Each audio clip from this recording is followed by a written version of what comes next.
what about implications then for spirituality?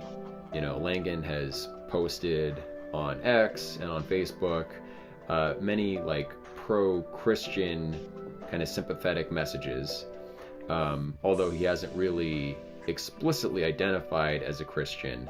What are some of the similarities there as far as notions of salvation, eschatology, and things like that?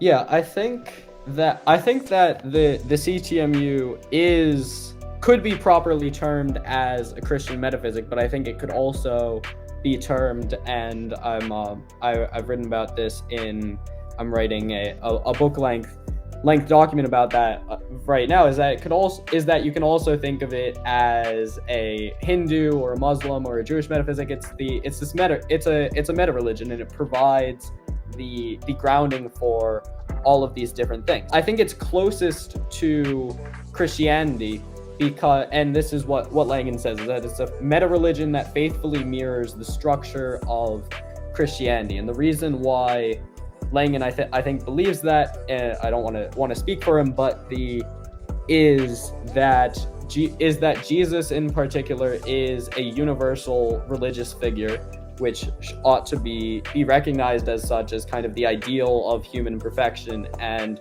the Logos made flesh is that we are somehow able to participate through that particular figure in the metalinguistic identity of reality. And so that's really the main advancement of Christian metaphysics, this idea of in the beginning was the Logos, and the Logos was with God, and the Logos was God. And that encapsulates exactly what the CTMU says, is that there's this self-processing, self-configuring language, which is the ultimate identity of everything in the world. So according to the CTMU, even if you take away everything historically about Jesus, even if he never existed, what you would still represent in the current day is the ideal of human perfection, the gateway to human salvation, and the Logos made flesh. And so that encapsulates two really important concepts in the CTMU, which is teleology and the self-configuring, self-processing language. And so I think that's the reason why that's given more precedence than others.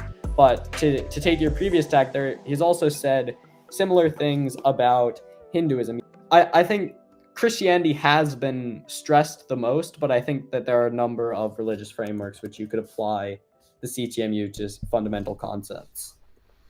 Yeah, it's like a kind of perennialist approach to religion generally, but it's interesting that there is this kind of Christian element.